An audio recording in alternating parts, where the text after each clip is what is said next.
Hello everyone, welcome back to my channel. आज मैं new topic के साथ आई हूँ। आज का जो हमारा टॉपिक है वो इनोवेशंस इन टीचर एजुकेशन है। ये हमारा कोर्स 401 का यूनिट 3 का सब टॉपिक है और इसके अंदर फर्दर वेरियस सब टॉपिक्स आएंगे। जो पहला हम डिस्कस करेंगे इनोवेशन इन टीचर एजुकेशन में, वो हमारा टॉपिक होगा रिफ्लेक्टिव टीचर एजुकेशन, कि रिफ्लेक्टिव टीचर एजुकेशन क्या होती है। मैं यहाँ पे भी आपको एग्जामिनेशन पॉइंट ऑफ व्यू से ही बताऊंगी कि आप इसको कैसे कर सकते हैं। Let's start. Reflective teaching education होती क्या है, मैं थोड़ी सी आपको हिंदी में बता देती हूँ। इसमें जो भी टीचर होता है वो खुद को सेल्फ ऑब्जर्व करता है और इवेल्युएट करता है, ताकि उसको ये पता चले कि उसकी टीचिंग्स में क्या क्या प्लस पॉइंट्स हैं, क्या क्या नेगेटिव पॉइंट्स हैं, और उस पर वो वर्क करता है। जैसे कि अगर हम कहीं जाते हैं, चाहे वो स्कूल जा रहे हो या कॉलेज जा रहे हो, तो हम सबसे पहले क्या करते हैं, मिरर में जाते हैं, देखते हैं कि हम प्रॉपरली ड्रेस्ड हैं। अगर कुछ जैसे कि अगर हमारा हेयर ठीक है नहीं ठीक है, तो मिरर को देख के हमें पता चलता है। हमें अगर जैसे हमारा हेयर्स ख़राब है तो हम बोलेंगे हमें कॉम करने की ज़रूरत है। वैसे ही यहाँ पे टीचर क्या करता है, अपनी ही पर्सनालिटी को रिफ्लेक्ट करता है, अपने आप को ही अच्छे से ऑब्जर्व करता है, सेल्फ इवेल्युएट करता है, ताकि उसको ये पता चले कि उसकी टीचिंग वेज में कुछ कमी है या नहीं है। अगर कमी है तो उसको वो कैसे सुधारे, और अगर कमी नहीं है तो उसको अपनी टीचिंग को और इफ़ेक्टिव कैसे बनाए। फर्स्ट पॉइंट मैंने लिखा है, reflecting teaching is a process of self observation and self evaluation. Second step में मैंने लिखा है, जो रिफ्लेक्टिंग टीचिंग में क्या होता है, जो एजुकेटर होता है वो क्या करता है, इन्फॉर्मेशन को कलेक्ट करता है about goes on his her classroom, कि उसकी क्लासरूम में क्या हो रहा है, उसको उसकी जो इन्फॉर्मेशन है वो कलेक्ट कैसे करता है, by asking student question. Student के प्रोग्रेस को देखता है, उनसे क्वेश्चन आंसर पूछता है, ताकि उसको थोड़ा सा जो है आइडिया मिल जाए कि उसकी क्लासरूम ठीक से जा रही है, बच्चों को उसकी समझ आ रही है या नहीं। देन उसके बाद क्या लिखा है, क्लासरूम में आएगा, analyse and evaluate the information. जो भी इन्फॉर्मेशन उसको मिलेगी उसको वो एनालाइज करेगा, उसको इवेल्युएट करेगा, ताकि वो क्या कर सके, जो अपनी क्लासरूम की प्रैक्टिसेस हैं, जिस वे से वो पढ़ा रहा है, अगर उसमें इम्प्रूवमेंट की ज़रूरत है तो उसको ला सके। फोर्थ पॉइंट में मैंने लिखा है कि जो रिफ्लेक्टिव टीचिंग होती है, इससे क्या होता है, चेंज और इम्प्रूवमेंट आती है एक किसी की भी टीचिंग में, ठीक है। Hence lead to the professional development of the teacher, जिसकी वजह से जो प्रोफेशनल डेवलपमेंट है टीचर की वो भी हो जाती है। एंड लास्ट स्टेप मैंने लिखा है, जो रिफ्लेक्टिव टीचिंग है ये एक बहुत ही वैल्यूएबल टूल है। क्योंकि इसमें क्या होता है, सेल्फ इवेल्युएशन करता है टीचर, और जो कि बात फर्दर की इसमें हेल्प कर देते हैं उसकी प्रोफेशनल। इंट्रोडक्शन देने के बाद आप थोड़ी डेफिनेशन डिस्कस कर सकते हैं क्या है। तो सबसे पहले आता है हमारा, अकॉर्डिंग टू कोल्स एंड प्रेसवुड, उन्होंने क्या कहा था कि जो रिफ्लेक्शन होता है वो किसको रेफर करता है, जो भी ऑन गोइंग प्रोसेस होता है या क्रिटिकल एग्जामिनेशन होता है किसी भी रिफाइनिंग प्रैक्टिस, वही किसी की भी टीचर की क्या प्रोसेस कर रहा है, कैसे वो पढ़ा रहा है अपनी क्लासरूम में, फिर उसके क्रिटिकल एनालाइज करेगा, उसको एग्जामिन करेगा, ताकि उसकी जो प्रैक्टिस है वो उसको अच्छे से रिफाइन कर पाए, उसको अच्छे से इम्प्रूव कर पाए। Taking into careful consideration the personal, पेडागोलॉजिकल, social and ethical context associated with school, classroom and the multiple role of teachers। मैं थोड़ा जल्दी ये टॉपिक कवर करने की कोशिश करूँगी ताकि वीडियो ज़्यादा लंबा ना हो। अकॉर्डिंग टू डीवे ने क्या बताया था, जो रिफ्लेक्शन है वो क्या होता है, एम होता है एजुकेशन का, ठीक है। इसमें क्या होता है, जो कि हेल्प करता है प्री सर्विस टीचर को कि वो क्या करें और इफेक्टिव बने। जो रिफ्लेक्टिव टीचिंग है वो प्री सर्विस और इन सर्विस दोनों टीचर्स जो हैं वो कर सकते हैं अपनी सेल्फ इम्प्रूवमेंट के लिए। और इन्होंने ही, जो डीवे था, उन्होंने क्या बताए थे, उन्होंने दो डिस्टिंक्ट कंपोनेंट्स बताए थे जो कि इवॉल्व होते हैं रिफ्लेक्टिव थिंकिंग में। वो होता है हमारा प्रोसेस और कंटेंट होता है, ठीक है। अगर हमें क्या करना है, बेटर अंडरस्टैंडिंग करानी है टीचर की रिफ्लेक्टिव थॉट्स की, तो हमें जो प्रोसेस है, कंटेंट है, उसको भी साइमल्टेनियसली उसको कंसीडर करना पड़ेगा। उसी को कंसीडर करके हम ये फाइंड आउट कर सकते हैं। जो नेक्स्ट पॉइंट आएगा वो हमारा आएगा, नीड फॉर रिफ्लेक्टिव टीचर। इसकी क्या नीड थी, इसमें थोड़ी सी इंट्रोडक्शन दी है, जिसमें मैंने बताया है कि जो प्रोफेशनलिज्म है वो आजकल क्या हो गया, बहुत ही इंपॉर्टेंट पॉइंट आ गया है, एक इंपॉर्टेंट इशू आ गया है टीचर एजुकेशन डिपार्टमेंट में, कि क्योंकि इसमें क्या किया जा रहा है, जो टीचर है उसको प्रोफेशनली एजुकेट करवाया जा रहा है, ताकि उसकी जो टीचिंग का वे है वो सुधारा जा पाए। ये मैंने उसी के अंडर लिखा है कि क्या क्या है। Professionalism has become a very important issue in the field of education.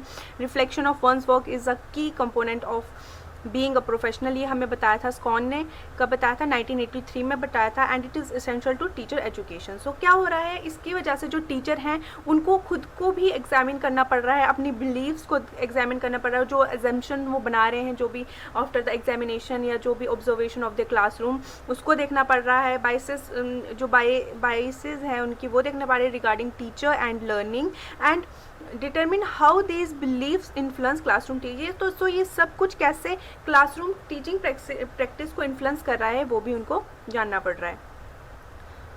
सो मैं थोड़ी सी फास्ट बोल रही हूँ ताकि ये मैं टॉपिक कवर कर पाऊँ और ज़्यादा आपका टाइम भी वेस्ट ना हो। सो इसके अंदर जो नीड्स है उसके अंदर हमारा आ रहा है, सबसे पहला आता है जो रिफ्लेक्टिव टीचर एजुकेशन होता है, वो टीचर को क्या करता है, हेल्प करता है कि वो प्रोफेशनली ग्रो कर पाए। कैसे? By providing feedback to the teacher. जो टीचर है उसको रिफ्लेक्टिव टीचिंग से क्या होगा, फीडबैक मिलेगा, अपने स्टूडेंट से मिलेगा, जो पीयर्स हैं उसके जो सबॉर्डिनेट्स हैं उनके थ्रू भी मिलता है। तो इससे क्या होता है, प्रोफेशनल ग्रोथ में हेल्प हो जाती है टीचर की। जो सेकेंड पॉइंट है वो मैंने लिखा है कि रिफ्लेक्टिव टीचिंग में जो टीचर होता है वो क्या गेन करता है, information about his her teaching from his colleagues and peers. जो अभी मैंने बोला, उसको अपनी टीचिंग के बारे में पता चलता है कि कैसा वो पढ़ा रहा है, क्या उसकी टीचिंग इफेक्टिव है या नहीं, ये सब उसको पता चल जाता है।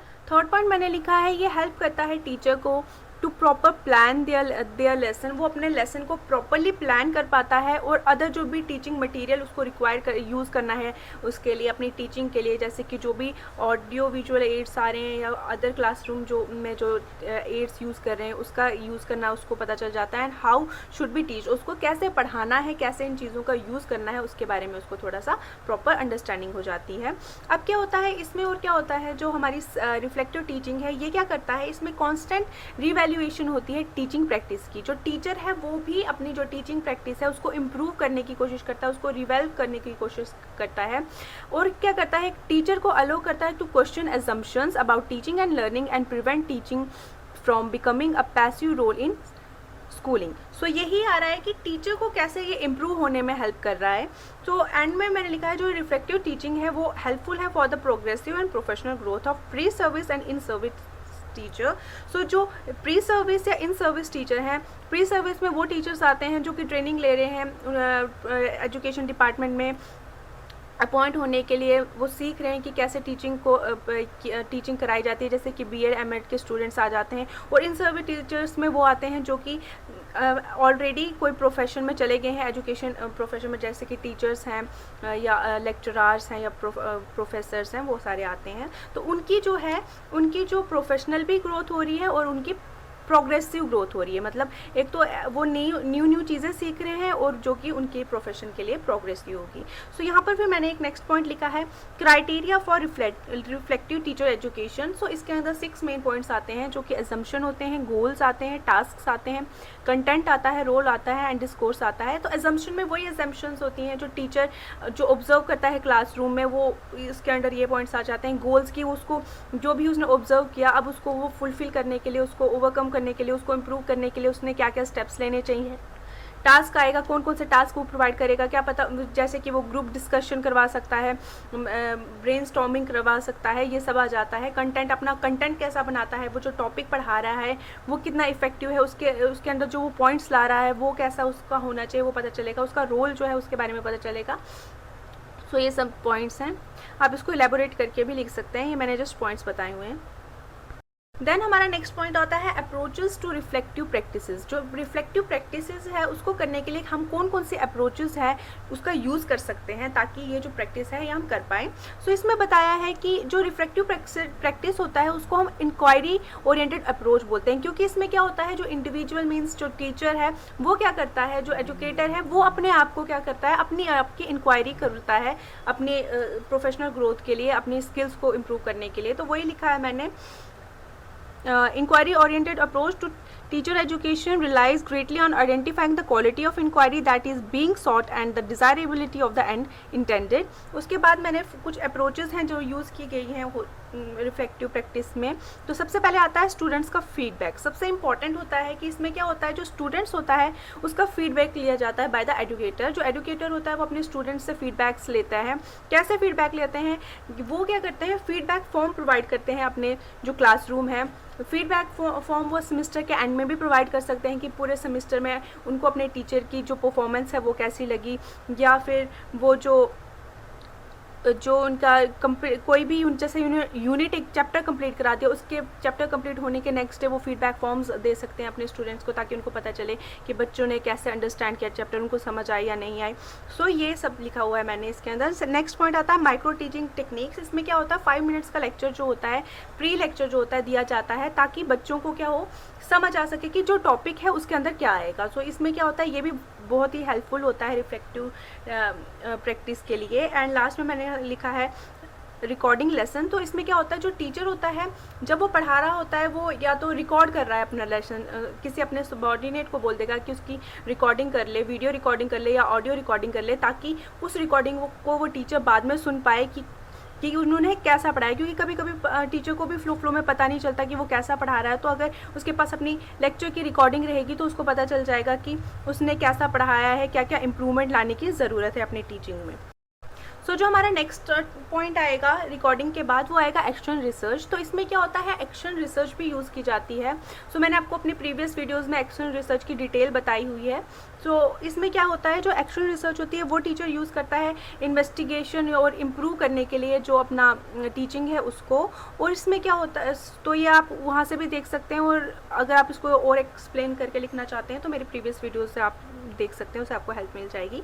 सो नेक्स्ट पॉइंट मैंने ये बताया है कि क्या होता है इसमें एक मतलब साइक्लिक फॉर्म की इन्वॉल्वमेंट होती है। क्या होती है इसमें, जो टीचर होता है अटेम्प्ट्स करता है to build in cycles involving preparing for practicum actions, data collection about what happened, reflection upon it and possible modification. तो क्या साइक्लिक फॉर्म है, सबसे पहले जो टीचर होगा वो क्या करेगा, डाटा कलेक्ट करेगा, इन्फॉर्मेशन गैदर करेगा अपनी टीचिंग से रिलेटेड, देन उसके अंदर देखेगा कि क्या उसमें इम्प्रूवमेंट लाने की ज़रूरत है। फिर इम्प्रूवमेंट लाने के लिए वो क्या करेगा, वेरियस स्टेप्स को अप्लाई करेगा, और बाद में जब वो new steps ways find out करेगा, उसको क्लासरूम टीचिंग में अप्लाई करेगा, और बाद में देखेगा उससे क्या उसको रिजल्ट्स मिल रहे हैं, उसको बेनिफिट हो रहा है कि नहीं, उसकी मॉडिफिकेशन आई उसकी टीचिंग में या नहीं। एंड नेक्स्ट पॉइंट लिखा है मैंने ऑनगोइंग मॉनिटरिंग। इसमें क्या होता है, ongoing monitoring of programs implementation with careful attempts to provide some evidence of their outcomes and impacts। तो इसमें क्या होता है कि जो एविडेंस जो है वो कलेक्ट करता है अपनी टीचिंग के, जो उसने वे में चेंजेस लाए उस वो कलेक्ट करता है, और फिर देखता है उससे क्या आउटकम आ रहे हैं, क्या इम्पैक्ट पड़ रहा है क्लासरूम टीचिंग में।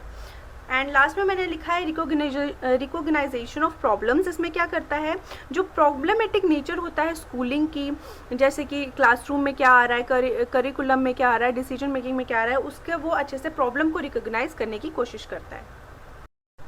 और जो अदर अप्रोचेस इंक्लूड्स करते हैं वो आता है थिंकिंग एंड सेल्फ एवेल्युएशन। इसमें जो टीचर है खुद के सेल्फ एवेल्युएट करता है, अपनी जो टीचिंग टेक्निक्स है उसका वे है टीचिंग का, उसको खुद एवेल्युएट करके सोचता है कि कैसा मैं पढ़ा रहा हूँ, क्या इंप्रूवमेंट लाने की ज़रूरत है। ये टीचर जो है वो खुद अपनी सेल्फ एवेल्युएशन करता है।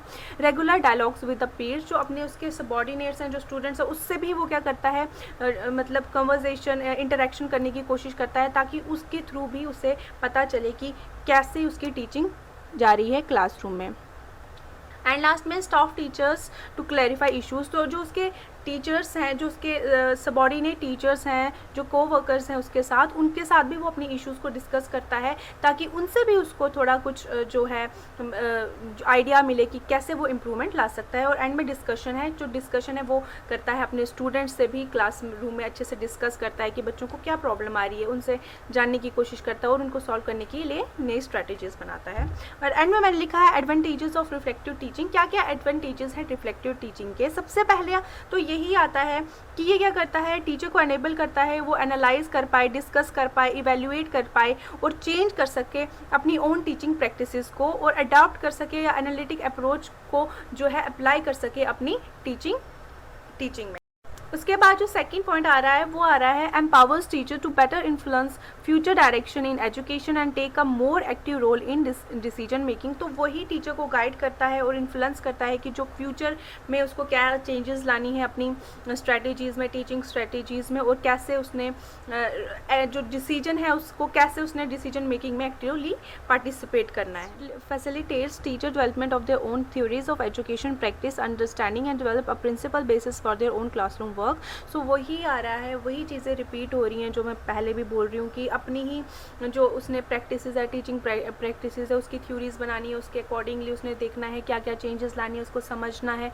सो ये सारी वही चीज़ें हैं जो मैंने पहले बताई। एंड में लिखा है मैंने सेकेंड लास्ट पॉइंट लिखा है encourage teacher to take great responsibility for their own professional growth and to acquire some degree of professional autonomy. So इससे क्या होता है, एनकरेज करता है टीचर को कि वो अपनी प्रोफेशनली ग्रो कर पाए, अपनी जो उसकी फील्ड है उसमें प्रोफेशनली ग्रो कर पाए। हमारा लास्ट आता है कि जो रिफ्लेक्टिव टीचिंग होती है वो हेल्प करती है, क्या क्या हेल्प करती है, डेवलप करती है वो problem solving and critical reflective skills. जो प्रॉब्लम सॉल्विंग स्किल्स होती हैं उसको इम्प्रूव करती है, और जो क्रिटिकल रिफ्लेक्टिव स्किल्स है उनको इम्प्रूव करती है। कम्युनिकेशन स्किल्स होती हैं टीचर्स की, उसको इम्प्रूव करती है। जो टीचर है वो और अच्छे वे से कम्युनिकेट करने की कोशिश करता है अपने स्टूडेंट्स से।